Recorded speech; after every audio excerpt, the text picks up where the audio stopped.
सिपाहियों के स्थानांतरण और उन्हें मिलने वाले वेतन भत्तों से संबंधित इस प्रश्न पर आपने प्रश्न करने का अवसर दिया, आपको आभार।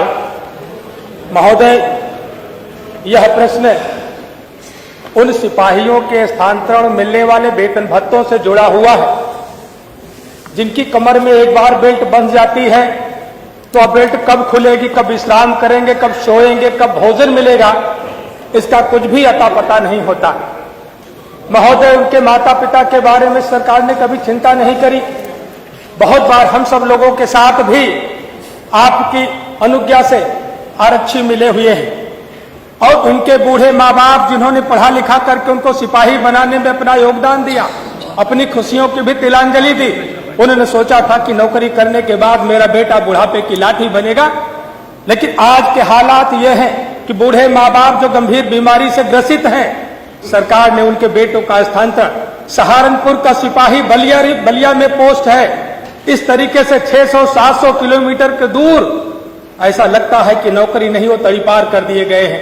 माननीय, इसलिए मैंने यह प्रश्न लगाया। 2019 माननीय मुख्यमंत्री जी बैठे हैं, आपके संज्ञान में देना चाहता हूं कि 2019 बैच के सिपाही 500 किलोमीटर से कम उनकी पोस्टिंग नहीं है, दूर दूर पड़े हुए हैं, लिहाजा उनके परिवार को प्रताड़ना मिलती है। महोदय, इसलिए मैंने ये प्रश्न बनाया कि जो हमारा शासनादेश है स्थानांतरण का कि सीमावर्ती जनपद के बाद उनकी पोस्टिंग करा दी जाए।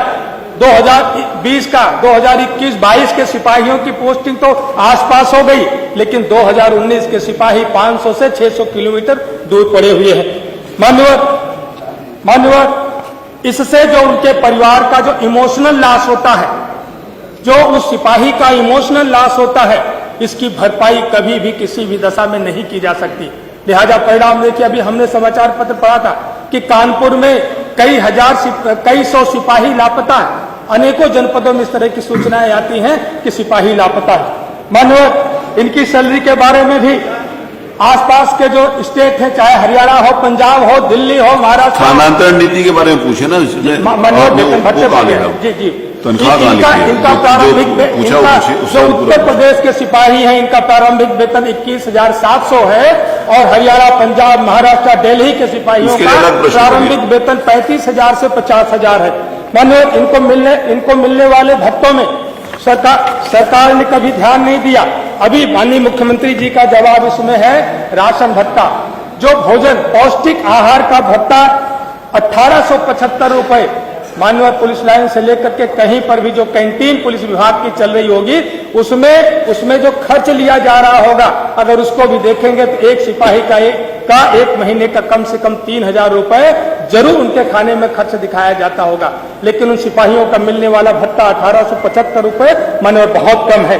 वहीं पर वर्दी का भत्ता 3,000 रुपए और साइकिल भत्ता। माननीय, कोई सिपाही आप सबको क्या दिखा क्या आपने चलते हुए? माननीय, ये इसी भत्ते से जुड़ा हुआ है। मैं विषयांतर प्रश्न नहीं कर रहा हूँ। माननीय मुख्यमंत्री जी बैठे हैं। माननीय, आपने कहा था 3 वर्ष पहले कहा था कि हम सिपाहियों को 500 रुपए मोटरसाइकिल भत्ता देने का काम करेंगे, लेकिन अभी तक उसका शासनादेश प्रतीक्षारत है। वर्दी धुलाई का भत्ता 188 रुपए। उत्तर प्रदेश के सिपाहियों को कोई जोखिम भत्ता नहीं दिया जाता।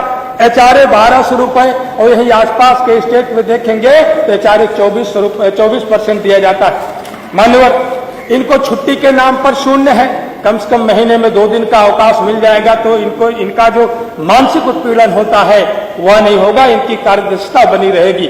मान्यवर, इसीलिए मैंने और खासतौर से एक महिला सिपाहियों की जो समस्या बैरकों में है, इनको आवासीय सुविधाएं नहीं है, इनका परिवार कैसे चलेगा, बच्चे कैसे होंगे, उनको तरह तरह की असुविधाओं का सामना करना पड़ता है। तो उनको कम से कम आवासीय सुविधाएं बढ़ा दी जाए। माननीय, मैं अनुपूरक प्रश्न से पढ़ जा रहा हूँ।